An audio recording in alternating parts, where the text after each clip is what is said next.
तो उसका मतलब बॉन्ड जो है always be attractive. Bond doesn't mean about repulsive forces. जब भी हम कह रहे हैं कि नहीं दो स्पीशीज के बीच में बॉन्ड बन रहा है, इसका मतलब ये हुआ कि उनके बीच में अट्रैक्टिव फोर्सेस हैं। बॉन्ड का मतलब कभी भी रिपल्सिव फोर्सेस नहीं होता। Bond mean always an attractive force.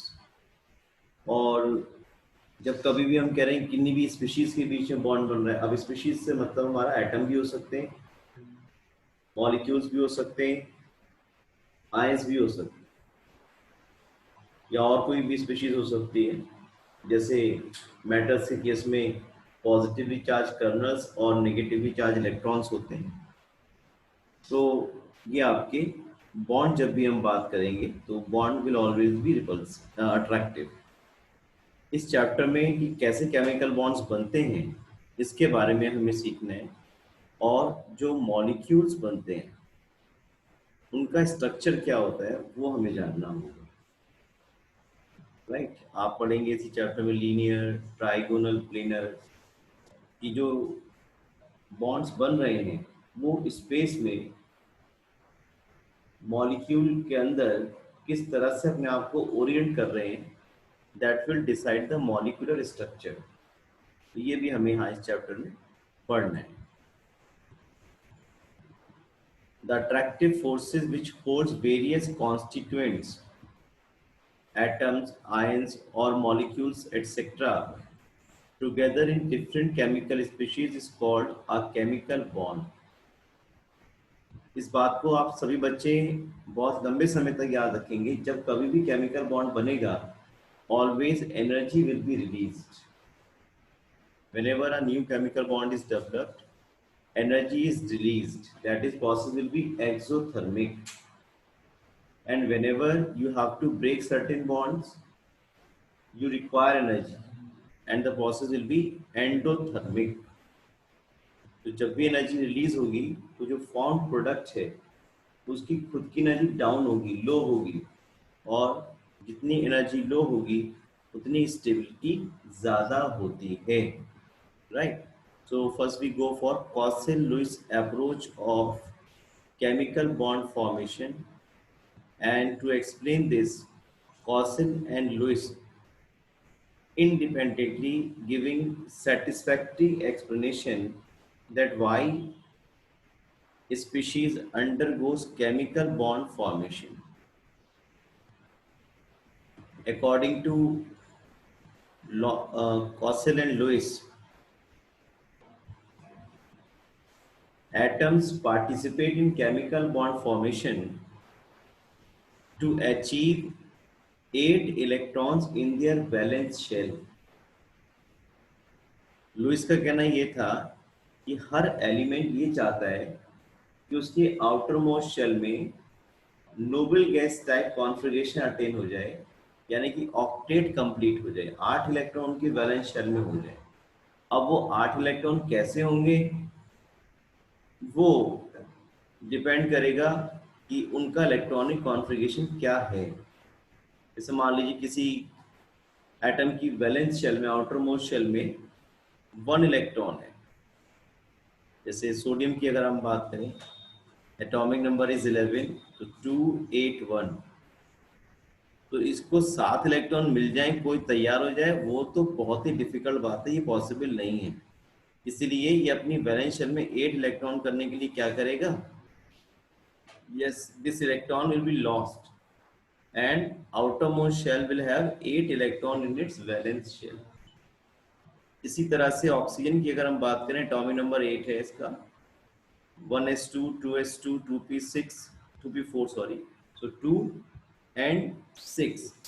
अगर इसको 8 इलेक्ट्रॉन करने वैलेंस शेल में तो क्या करेगा, ये 2 इलेक्ट्रॉन्स को एक्सेप्ट करने की टेंडेंसी रखेगा, गेन करने की टेंडेंसी रखेगा, तो 8 हो जाएंगे। तो डिपेंड करेगा इलेक्ट्रॉनिक कॉन्फ़िगरेशन एलिमेंट का कैसा है।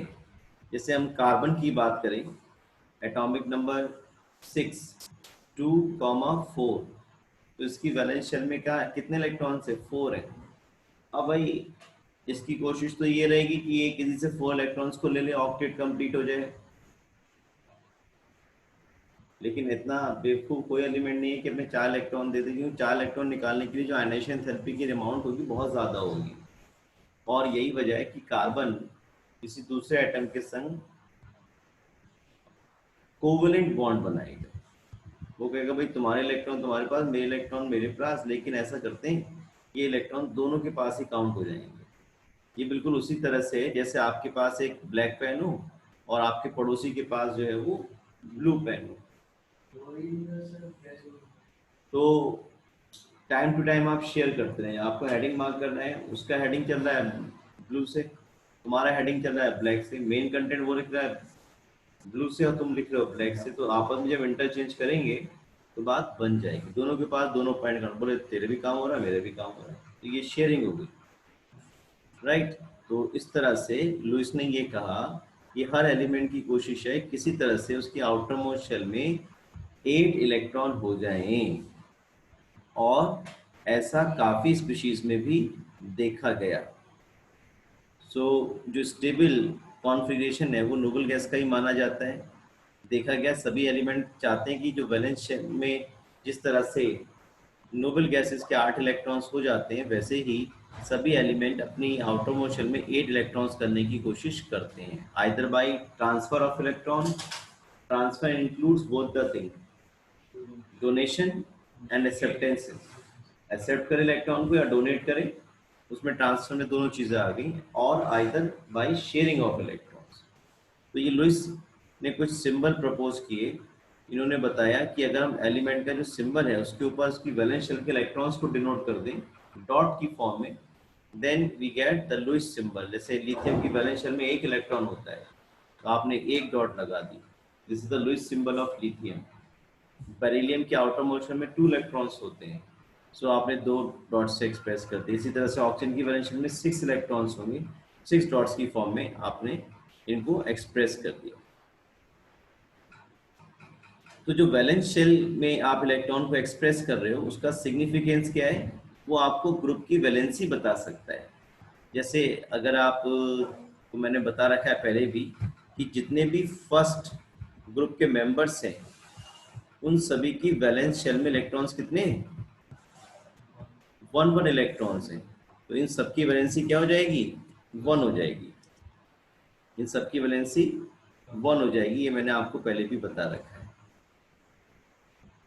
अगर सेकंड ग्रुप में देखेंगे आउटर मोशन में 2 इलेक्ट्रॉन्स है, उनकी वैलेंसी कितनी हो जाएगी, 2। थर्टीन ग्रुप की वैलेंस शेल में 3 इलेक्ट्रॉन है, उनकी वैलेंसी 4। 14 ग्रुप की वैलेंस शेल में 4 इलेक्ट्रॉन्स, उनकी वैलेंसी 4। और मैंने बताया था इलेक्ट्रॉन 5 या 5 से ज्यादा हो तो 8 - 5 करके आप वैलेंसी पता करो। तो जो नाइट्रोजन की वैलेंस शेल में इलेक्ट्रॉन कितने हो जाएंगे, 5 हो गए, तो 8 - 5 कितना आ गया, 3 आ गया। इसी तरह से 8 - 6 2, 8 - 7 1, और ये 8 - 8 इसकी वैलेंसी कितनी हो गई, 0 हो गई। और मैंने आपको ये भी बताया था पहले, आजकल वैलेंसी और ऑक्सीडेशन स्टेट को हम सेम तरीके से ही लेकर के चलते हैं, राइट। तो ये मैंने आपको बताया कि जो वैलेंस शेल में इलेक्ट्रॉन्स हैं या जो लुईस सिंबल है उनका सिग्निफिकेंस क्या है, उस समय ग्रुप की वैलेंसी पता चल जाएगी, राइट। कौशल ने क्या कहा, ये तो बात रही लुईस की। दोनों ने अलग अलग काम किया, दोनों ने अलग अलग केमिकल बॉन्ड फॉर्मेशन को एक्सप्लेन करने की कोशिश की। कौशल ने कहा in periodic table highly electronegative halogens जो राइट साइड में रखे हुए 70 ग्रुप में रखे हुए and the highly electropositive alkali metals are separated by noble gases. कह रहे हैं इनके बीच में जो एक गैप है वो नोबल गैस का ही तो है। जो 17 ग्रुप के मेंबर्स हैं हैलोजेंस हैं FCl Bri, इनकी वैलेंस में 7 इलेक्ट्रॉन्स हैं। और जो हमारे पास फर्स्ट ग्रुप के मेंबर्स हैं लिथियम सोडियम पोटेशियम, ये सब हमारे फर्स्ट ग्रुप के मेंबर्स हैं, उनके बीच में कौन आ रहा है, केवल हैलोजेंस आ रहे हैं, वो नोबल गैसेस आ रहे हैं। The formation of a negative ion from a halogen atom and a positive ion from an alkali metal is associated with the gain and loss of an electron by respective atom। ये आपको काफी बार पता है, class 10 में भी आपने पढ़ा है। जैसे सोडियम का लुईस सिंबल अगर मैं बताऊं तो मुझे सोडियम पे एक डॉट बनानी होगी, है ना, this is the Lewis symbol of sodium. और अगर Cl का लुईस सिंबल बनाना हो 4 5 6 7, अब ये सोडियम क्या करेगा, एक इलेक्ट्रॉन अपना ट्रांसफर कर देगा, डोनेट कर देगा, लूज कर देगा Cl के लिए, और जिस एटम पे इलेक्ट्रॉन पहुंचेंगे उस पर चार्ज नेगेटिव आएगा, जिससे इलेक्ट्रॉन दूर हुए वहां पे इलेक्ट्रॉन डेफिशिएंसी हो गई है, पॉजिटिव चार्ज बढ़ गया, प्रोटॉन का नंबर। एक न्यूट्रल एटम में क्या होता है, इलेक्ट्रॉन प्रोटॉन बराबर होते हैं, कोई चार्ज नहीं होता, लेकिन जब एक इलेक्ट्रॉन Cl पे एक्सिस में आ गया तो इट क्रिएट्स चार्ज। अब कभी भी आपसे चार्ज के बारे में पूछा जाएगा, what is the charge, charge is loss और गेन ऑफ इलेक्ट्रॉन से ही चार्ज डेवलप होते हैं। इसके बीच में किसी तरह का कोई बॉन्ड, डैश लाइन कुछ नहीं बनाना है। तो ये आपके पास आयनिक बॉन्ड बन गया NaCl। इसकी भी ऑक्टेट में, इसकी भी आउटरमोस्ट शेल में ऑक्टेट कंप्लीट हो गया, और इसका भी आउटरमोस्ट शेल का ऑक्टेट जो है कंप्लीट हो गया। क्योंकि Cl में इलेक्ट्रॉन्स कितने होते हैं, 287, और यहाँ कितना होगा 281। तो यही इन्होंने कहा, the formation of a negative ion from an halogen atom and a positive ion from an alkali metal is associated with the gain, किसने गेन किया, Cl ने, loss of an electron by the respective atoms. Next, the negative and positive ions thus formed attain noble gas electronic configuration, जैसा आपने देख लिया यहाँ पर। The noble gases have a particularly stable outer shell configuration of 8 electron। ये देखा गया है कि जो नोबल गैसेज जिनकी आउटर शेल में 8 इलेक्ट्रॉन है एक्सेप्ट हीलियम, वो सभी स्टेबल स्पीशीज की तरह वर्क करती हैं और जनरली केमिकल बॉन्ड फॉर्मेशन में पार्टिसिपेट नहीं करते, राइट। हालांकि आज के कुछ कंपाउंड्स बन गए, उनके बारे में आपको बताएंगे।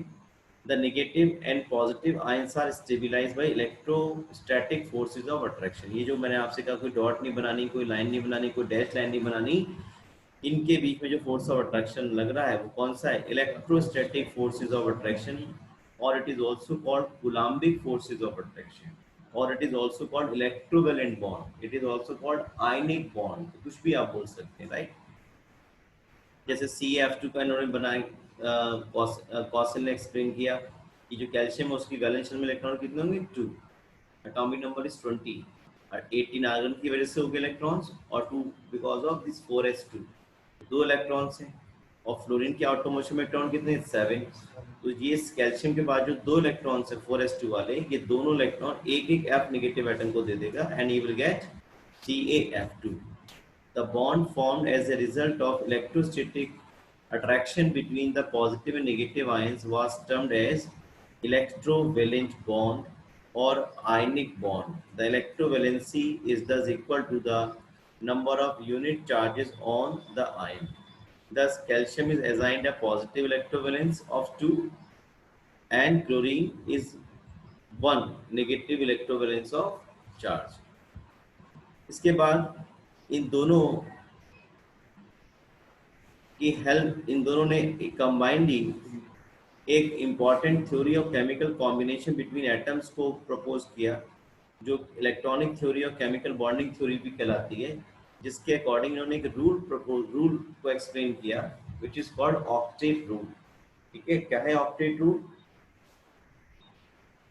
According to this, atoms can combine either by transfer of valence electrons, जैसा अभी आपने आयनिक बॉन्ड्स में देखा, from one atom to another, or by sharing of valence electrons in order to have an octet in their valence shell. This is known as octet rule, right? Now we talk about the covalent bond. तो जैसे octet की बात हो रही complete करने की, वो sharing से भी हो सकते हैं और ट्रांसफर से भी हो सकते हैं। ट्रांसफर में दोनों चीजें आ जाती हैं, गेनिंग और losing of electron. Now we discuss about covalent bond. तो लैंगम्यूर ने जो लुईस पोस्टुलेट था उसी को क्यूबिकल अरेंजमेंट ऑफ ऑक्टेट के बारे में एक्सप्लेन करके इन्होंने एक टर्म दिया कोवेलेंट बॉन्ड। जैसे आप सभी को मालूम है, covalent bond is formed by the sharing of electron. 7Cl 1 electron की शेयरिंग हो गई, 8 कंप्लीट हो गए। इसी तरह से आप यहाँ देख सकते हैं, वाटर का मॉलिक्यूल है, ऑक्सीजन की वैलेंस शेल में 6 इलेक्ट्रॉन, H में 1 electron shared by hydrogen, 1 electron shared by this hydrogen, and जो ऑक्सीजन ने दो एक इलेक्ट्रॉन इनको दिए, इनसे वापस ले ली, शेयरिंग हो गई। इसी तरह CCl4 में भी सबके ऑक्टेट कंप्लीट हो गए। Thus when two atoms share one electron pair, they are said to be joined by a single covalent bond. और अगर एक से ज्यादा इलेक्ट्रॉन शेयर किए जा रहे हैं किसी एटम से तो मल्टीपल बॉन्ड बनते हैं। जैसे आप CO2 में देख सकते हैं कार्बन के 4 इलेक्ट्रॉन से ही ऑक्सीजन के 6 इलेक्ट्रॉन से। यहाँ जो शेयरिंग हो रही है ऑक्सीजन में कितने लिए 6 to 8, 6 to 8। कार्बन के पास 4 थे, दो इससे लिए दो इससे लिए, यानी कि दो दो इलेक्ट्रॉन की शेयरिंग हो रही है, तो डबल बॉन्ड यहाँ पर आ जाएगा। तो कुछ और एग्जांपल आपको यहाँ दिखा रहा हूँ। जैसे नाइट्रोजन है, देखिए नाइट्रोजन की वैलेंस शेल में 5 इलेक्ट्रॉन्स हैं, 5 5। How many it needs to complete its octet? 8। so 5, 3 shared by each atom, 3 bonds will be developed. Same in case of ethine. In case of ethine, carbon has 4 electron valence shell. This carbon has 4 electron in its valence shell. H के पास एक, H के पास एक sharing होगी, 3 electron की जब sharing होगी then you will get a triple bond.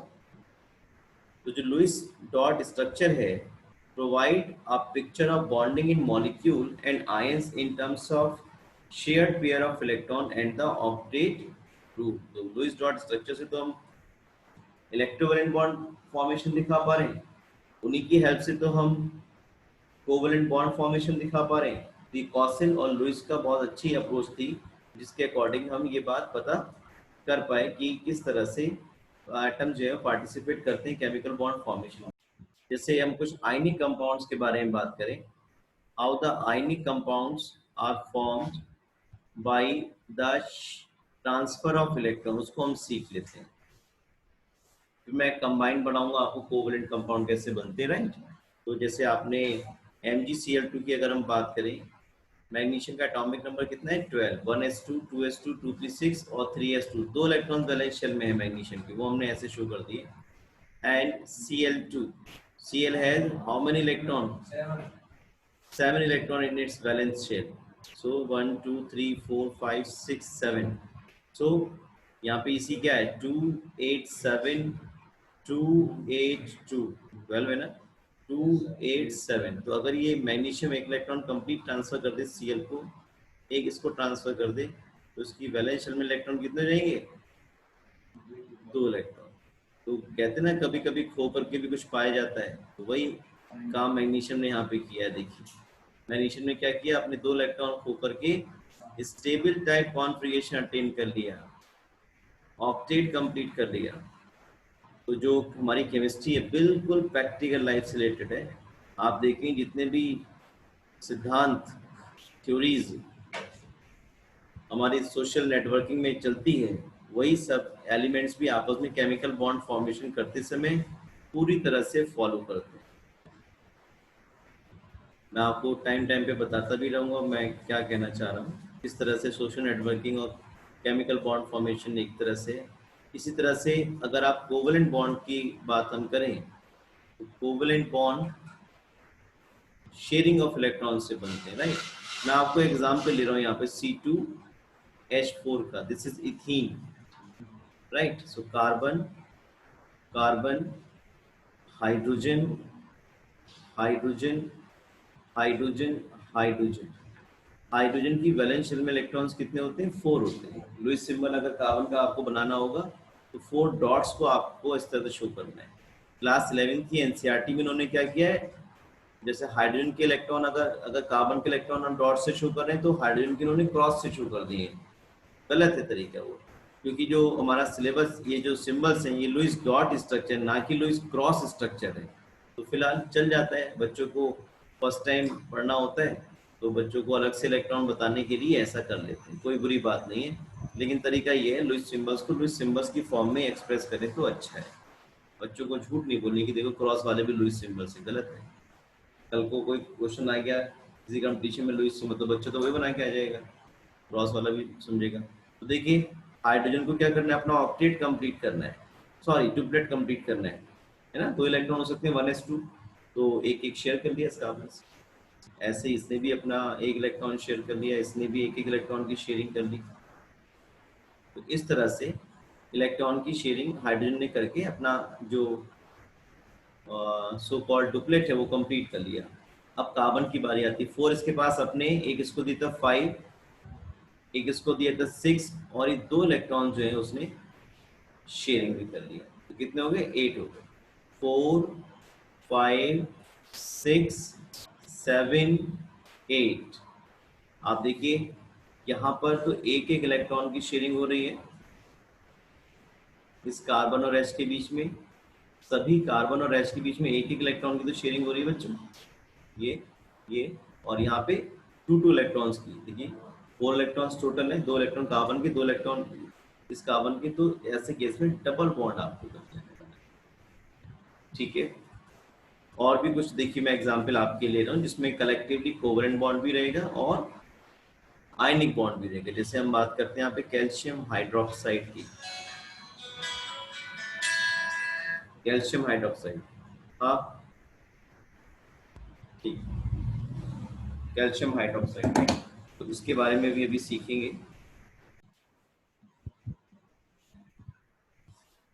Bond formation calcium hydroxide में show करना चाह रहे हैं हम। देखिए इसमें कैल्शियम जो है अपना एक इलेक्ट्रॉन इस ऑक्सीजन को ट्रांसफर कर देगा, दूसरा इलेक्ट्रॉन इस ऑक्सीजन को ट्रांसफर कर दिया, तो इस ऑक्सीजन के पास कितने हो गए 7 इलेक्ट्रॉन्स हो गए, और एक इस H से ले लेगा तो 7 1 8, ऐसे ही 7 1 electron will be shared with the hydrogen 8. Now this H will take 1 electron from this oxygen. 1 electron sharing is taking place. Here 1 electron sharing is taking place, right? So you CaOH, CaOH, यहाँ पे देखिए, यहाँ पे calcium 2 electron completely transfer किए, loose किए, तो यहाँ पे +2 चार्ज आएगा। जितने इलेक्ट्रॉन को भी एटम लूज करेगा पॉजिटिव का, इस एटम पर ऊपर एक इलेक्ट्रॉन इसने गेन किया है कैल्शियम से, तो नेगेटिव चार्ज, और यहाँ पे एक एक इलेक्ट्रॉन की शेयरिंग हुई है इसलिए सिंगल बॉन्ड आ जाएगा। अगर 2 इलेक्ट्रॉन की शेयरिंग होती तो डबल बॉन्ड आ जाता। ये आपके सामने कैल्शियम हाइड्रोक्साइड का लुईस डॉट स्ट्रक्चर की हेल्प से किस तरह से यहाँ पे आयनिक बॉन्ड भी बन रहे हैं और कोवलेंट बॉन्ड भी बन रहे हैं, जैसा आपने यहाँ पे देखा। तो इसको कंबाइंडली आप ऐसा भी लिख सकते हो, चलेगा वो भी, CH2 पॉजिटिव और 2OH नेगेटिव, ऐसा भी आपको लिखा मिल सकता है। कोई डॉट, कोई ब्लाइंड, कोई डैश लाइन नहीं जोड़ना इनके बीच में, क्योंकि आयनिक स्पीशीज के बीच में हमने ये डिसाइड किया हुआ है, वर्ल्ड वाइड ये डिसाइडेड है कि इनके बीच में कोई भी डॉट, कोई भी लाइन नहीं बनाई जाएगी, और इनके बीच में जो वर्क करने वाला फोर्स ऑफ अट्रैक्शन है that will be what, that will be electrostatic और आयनिक फोर्स ऑफ अट्रैक्शन। कई जगह ऐसे भी लिखा मिल सकता है, तो घबराने की बात नहीं, सारी बातें ये ठीक है, राइट। मैं एक आध आपको और डिस्कस, KMnO4 का, right, KMnO4, this is potassium पर मैंगनीज, राइट। तो यहाँ पर K है, उसके आउटर मोशन में एक इलेक्ट्रॉन है, ये Mn है। ये एटम्स का अरेंजमेंट तो आपको मॉलिक्यूल के अंदर याद रखना पड़ेगा, ऐसा नहीं है कि आप इतने विद्वान हो जाएंगे एक साथ ही आप ना भी लुईस डॉट स्ट्रक्चर बनाना शुरू कर देंगे, लेकिन एटम्स का अरेंजमेंट आपको पहले सीखना पड़ेगा। अगर एटम्स का अरेंजमेंट आपने सही नहीं रखा स्पेस के अंदर, तो वो लुईस सिंबल्स की हेल्प से आप केमिकल बॉन्ड फॉर्मेशन शो नहीं कर पाएंगे, गलती करने के चांसेस बने रहेंगे।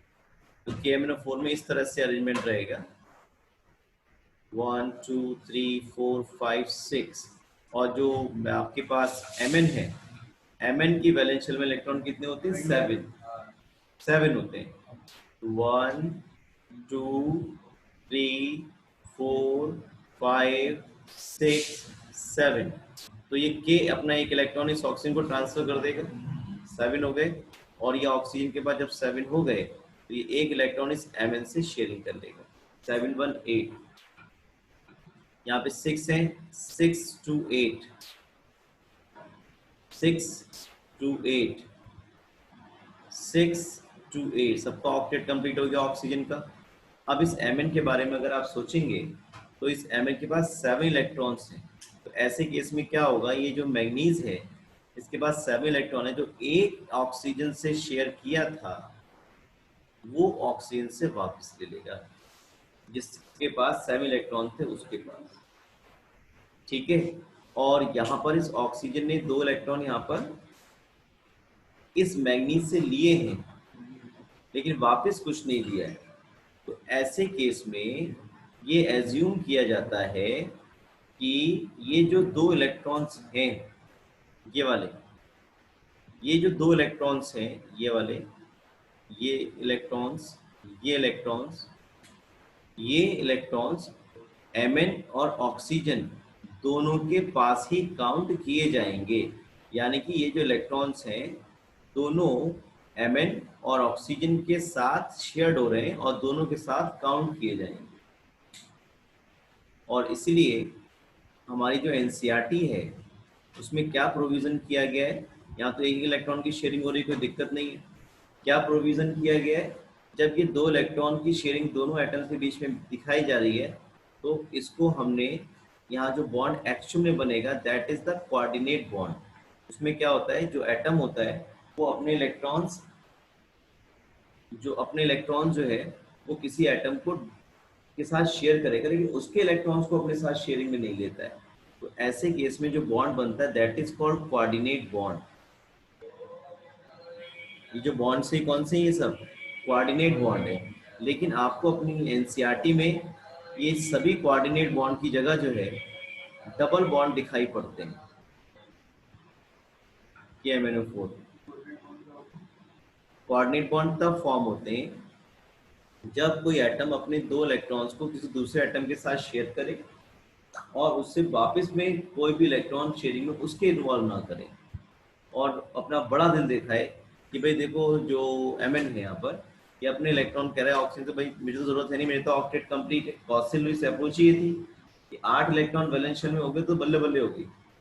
लेकिन अभी आप देखेंगे कंपाउंड ऐसे ही बनते हैं जिसमें 8 की क्या 10 इलेक्ट्रॉन जाए तो भी कोई कंपाउंड बन रहे हैं। किसी में इलेक्ट्रॉन का नंबर 8 से कम हो जाता है तब भी आपके बॉन्ड्स बनेंगे, तो वो भी डिस्कशन में हम लेंगे।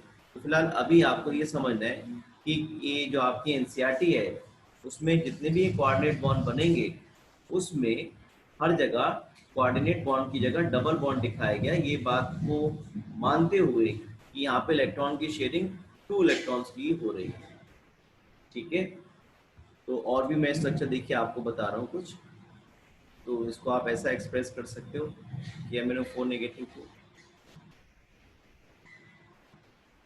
एक और हम सीखेंगे यहाँ पे K2Cr2O7 का। This is called potassium dichromate and this is called potassium पर मैग्नेट, पर्पल कलर का होता है। इसे हम लाल कुएं की दवा भी बोलते हैं। ये डिसइंफेक्टेंट प्रॉपर्टी रखता है, जर्म्स वगैरह को, बैक्टीरिया वगैरह को किल कर सकता है। बहुत बढ़िया ऑक्सीडाइजिंग एजेंट है KMnO4 की K2Cr2O7 भी। ठीक है, बिल्कुल ठीक आपने बताया।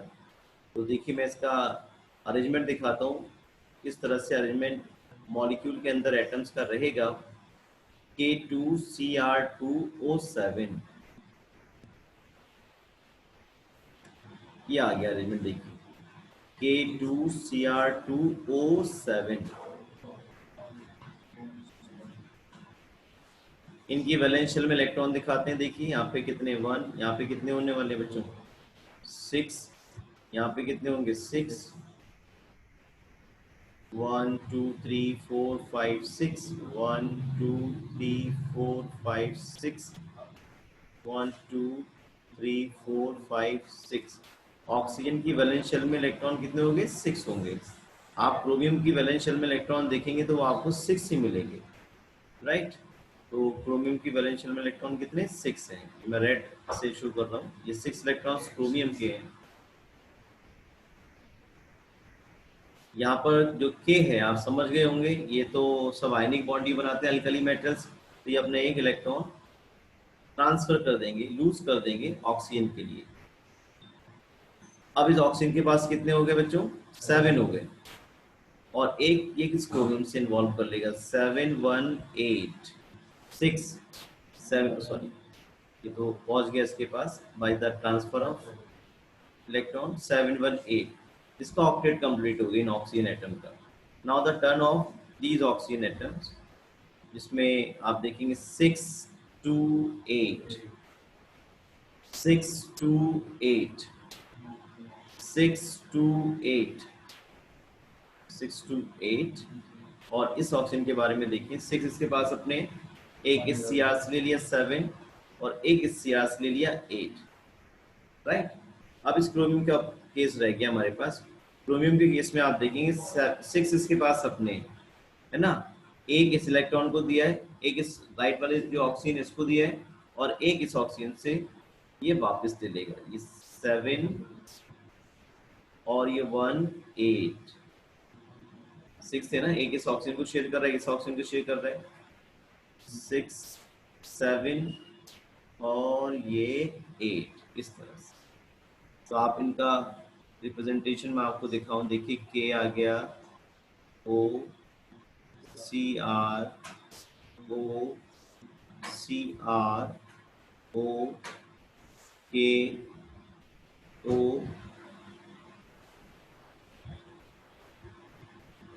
आप देख सकते हैं यहाँ पर तो पॉजिटिव और इस ऑक्सीजन पे नेगेटिव, पॉजिटिव और नेगेटिव इलेक्ट्रॉन का ट्रांसफर हो रहा है, इसलिए यहाँ पर एक एक सिंगल बॉन्ड आएगा, दिख रहा है आपको साफ साफ, यहाँ पे एक एक इलेक्ट्रॉन की शेयरिंग हुई है। देखिए यहाँ पर भी सेम केस हुआ है, यहाँ पर भी सेम केस हुआ है, लेकिन यहाँ पे क्या हो रहा है, ये ऑक्सीजन CR से 2 इलेक्ट्रॉन शेयर तो कर रहा है, शेयर वाले अपने ही कोई भी उसको शेयर नहीं करा रहा है। तो इस तरह से बॉन्ड कौन सा बनेगा, कोऑर्डिनेट बॉन्ड बनेगा। लेकिन मैंने आपको बताया आपकी पूरी NCERT में कोऑर्डिनेट बॉन्ड की जगह डबल बॉन्ड को बनाया गया है, दिखाया गया है। इस बात को अब एज्यूम कर लिया गया है कि ये 2 इलेक्ट्रॉन जो हैं ये वाले, ये क्रोमियम में भी काउंट हो रहे हैं और ऑक्सीजन में भी काउंट हो रहे हैं। तो इसीलिए हाँ, डबल बॉन्ड मैंने बताया, एक्चुअल में तो कोऑर्डिनेट बॉन्ड आना चाहिए। एक्चुअल में तो अभी क्या होता था, देखिए पहले जमाने में क्या होता था, पहले जमाने में आप ऐसे समझो, देखो भाई इसको, यहाँ इस ऑक्सीजन ने इस Mn के 2 इलेक्ट्रॉन यूज कर लिए, पर Mn को इस ऑक्सीजन ने कोई भी इलेक्ट्रॉन अपना यूज करने नहीं दिया, शेयर करने नहीं दिया। उसने कहा भाई तेरा तो ऑक्टेट कंप्लीट है, ऑक्सीजन ने कहा यहाँ पर तू क्यों टेंशन ले रहा है यार, तूने मेरे 2 इलेक्ट्रॉन दे दी, तेरा भी काम हो गया और मेरा भी काम हो गया। Mn ने कहा भाई ऐसा है, बात बराबरी की होगी, ये बॉन्ड उल्टे लग गए। ये Mn ने कहा ये बात जो है बराबरी की होगी।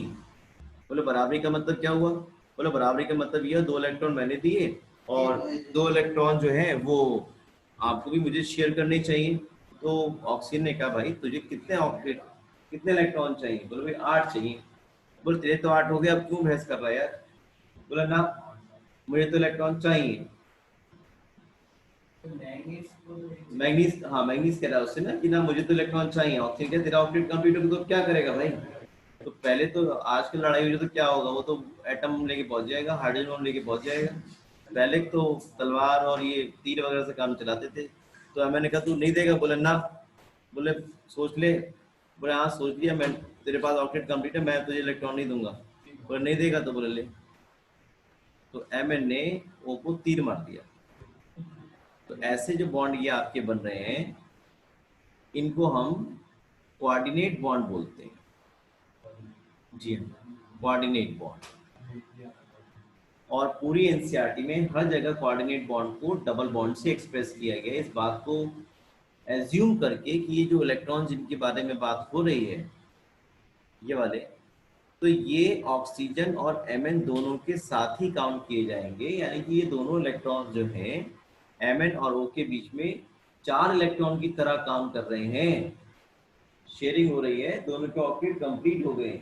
तो इसीलिए पूरी NCERT में आपको ये कोऑर्डिनेट बॉन्ड की जगह डबल बॉन्ड ही मिलेगा। इसके लिए आप अपने आप को मेंटली प्रिपेयर कर लें। मैं एक और आपको एग्जांपल यहाँ बताता हूँ, राइट, उसको थोड़ा और आपको आइडिया लगेगा।